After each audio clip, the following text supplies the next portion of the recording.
안녕하세요. 신소율입니다. 유튜브를 처음 시작하는 주제에 처음부터 컨텐츠를 2개를 기획했습니다. 상담 컨텐츠는 제가 좀 해보고 싶은 일이었고, 이 일은 더 해보고 싶은 일이었습니다. 책 소개 컨텐츠라고 하기에는 뭔가 소개라기보다 개인적인 욕망이 더 담겨서 내가 이 책을 재밌게 읽었으니 같이 읽고 덕질해줘. 약간 이런 개인적인 욕망을 좀 담았는데요.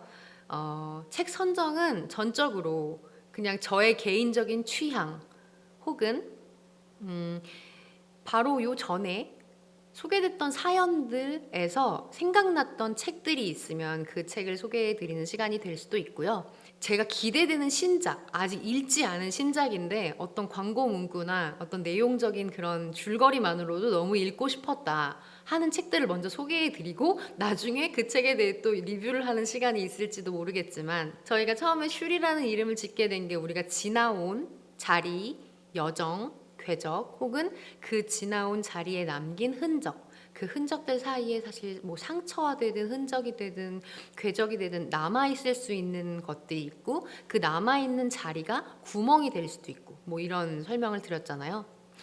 첫 번째 책은 현호정 작가님의 고고의 구멍이라는 책입니다.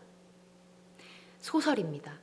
그래서 제가 이 책을 어디서부터 어디까지 소개해야 할지 잘은 모르겠으나, 우리가 아침마다 보는 영화 채널, 영화 소개 채널 같은 거 보면 전반적인 스포는 싹싹 피하면서 뭔가 그 영화를 보고 싶게 만드는 김경식 선배님의 그런 힘이 있잖아요. 저도 약간 그런 식으로 설명을 해보고 싶은데 잘 될지는 모르겠어요.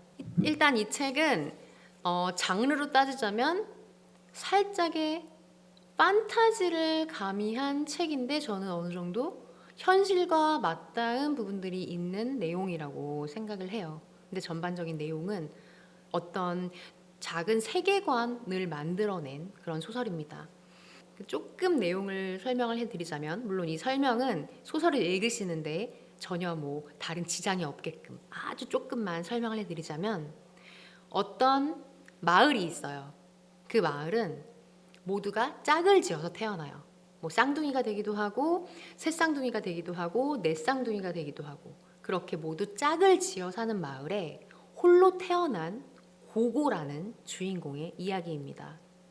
모두가 짝을 지어서 태어나기 때문에 홀로 태어난 고고는 남들과는 좀 다른 인식을 가질 수밖에 없겠죠. 근데 그 고고가 운명적으로 노노라는 친구를 만나게 돼요. 그래서 고고와 노노가 짝을 이뤄서 살게 되죠. 근데 어느 날 갑자기 노노의 부재가 생겨버립니다. 그래서 고고는 다시 혼자가 되었어요. 이 고고가 혼자 이 마을에서 살려고 하는데 주변 사람들의 좀 압박이나 이런 게 있어요. 이 마을에서 어떻게 혼자 살아갈 수 있겠니? 차라리 다른 마을로 가서 혼자 살아갈 수 있는 마을을 찾아보는 게 어때? 우리 마을에 고고라는 홀로 남아있는 존재가 있는 게 맞나? 뭐 이러면서 뭐 핍박과 편견과 이런 거를 받은 고고가 혼자 살아갈 방법을 찾기 위해 마을을 떠나게 됩니다. 이 마을은 망울이라는 행성이 있는데 거기에 속해 있는 작은 마을이에요. 고고는 그 마을에서 이 행성에 대한 이야기를 소문으로만 듣지 직접 이렇게 땅을 밟아보거나 그런 적은 없어요. 그래서 이 행성을 탐험을 하게 되면서 흔히들 어떤 소문으로만 듣던 마을들을 찾아다니다가 어느 날 갑자기 자신의 신체 가운데 구멍이 생긴 걸 발견하게 됩니다. 여기까지가 책에 대한 내용이에요. 굉장히 앞에 짧게 설명을 드린 내용입니다. 처음에 제가 이 책을 접했을 때는 처음부터 이 고고란 아이가 제가 지금 설명드린 이 줄거리가 책의 정말 초반이거든요. 당황스러웠어요. 왜냐하면 처음부터 이 고고라는 친구의 상황이 녹록치 않아 보였거든요. 왜냐하면 처음부터 조금 다르게 태어나서 다른 사람들의 인식 속에 다른 존재로 자리를 잡고 있는 인물이어서.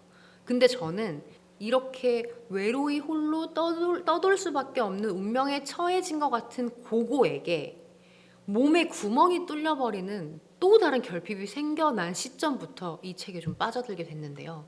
우리가 흔히 구멍이라고 표현을 하는 거는 좀 공허하고 허무하고 상처가 될 수도 있고 결핍이 될 수도 있는 부분인데, 처음부터 주인공에게 편견과 핍박을 받는 주인공에게 구멍까지 생겨버렸어요. 그럼 이 소설에 희망을 가질 수밖에 없죠. 이 고고라는 친구가 책 안에서 어떻게 이 구멍을 메꿔갈 것인지, 그 구멍 안에 무엇을 채울 것인지, 어떤 따스한 환경에서 다시 자라게 될 것인지에 대한 희망을 품으면서 이 책을 읽었는데, 그 희망을 품지 않아도 되는 스토리로 연결이 돼요. 왜냐하면 생각할 수 있는 계기가 너무 많거든요. 저는 이 책의 구멍을 결핍으로 읽었어요. 우리가 어떤 결핍을 발견했을 때 그 결핍을 채워가려고 굉장히 많은 노력들을 하잖아요. 근데 그 결핍을 과연 어떻게 해야 할 것인가? 내가 느끼는 구멍을 어떻게 채울 것인가? 혹은 채워질까? 채워진다면 바르게 채울 수 있을까? 이런 궁금증들을 해소하는 책이라고 생각을 합니다. 굉장히 잘 읽혔고요. 고고가 자기의 구멍을 채워가면서 이어지는 이 어떻게 보면 탐험, 성장에 대한 것들이 우리가 이렇게 사연을 주고받으면서 서로 대화를 나누면서 채울 수 있는 것과 좀 비슷하다고 생각해서 처음으로 이 책을 선정을 하게 되었습니다. 이 책의 장점이 있다면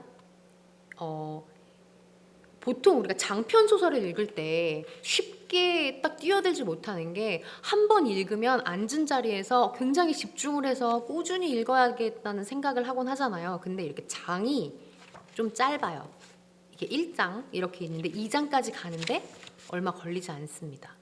되게 요만큼밖에 안 돼요. 3-4페이지.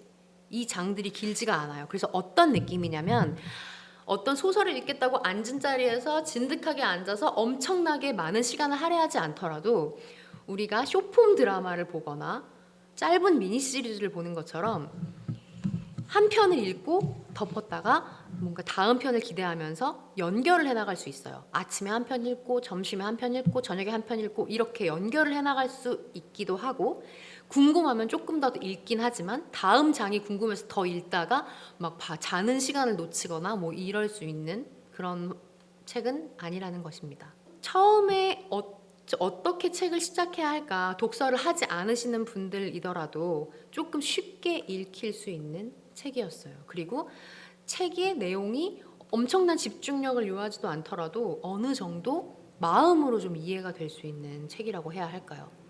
그리고 이 책을 만약에 읽게 되신다면 우리가 앞으로 나눌 이야기에서 뭔가 결핍, 구멍, 우리가 가지고 있는 부재, 이런 것들에 있어서 조금 더 넓은 마음으로 이해를 할 수 있지 않을까 해서 첫 책으로 골라봤습니다.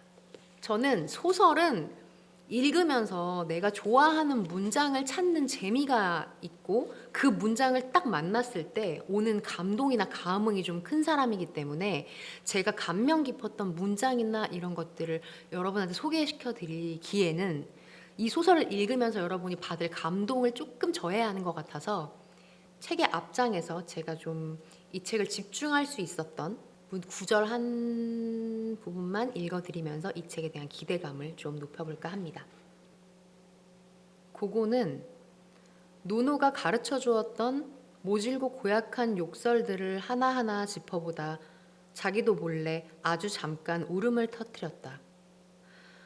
돌발적인 재채기나 기침처럼 찰나에 발사된 울음을 간신히 움켜쥔 뒤에 고고는 이것이 자신의 미래에 속해 있던 마지막 울음임을 직감했다. 혹은 앞으로 어떤 일이 있어도 다시는 울지 않겠다고 다짐했다.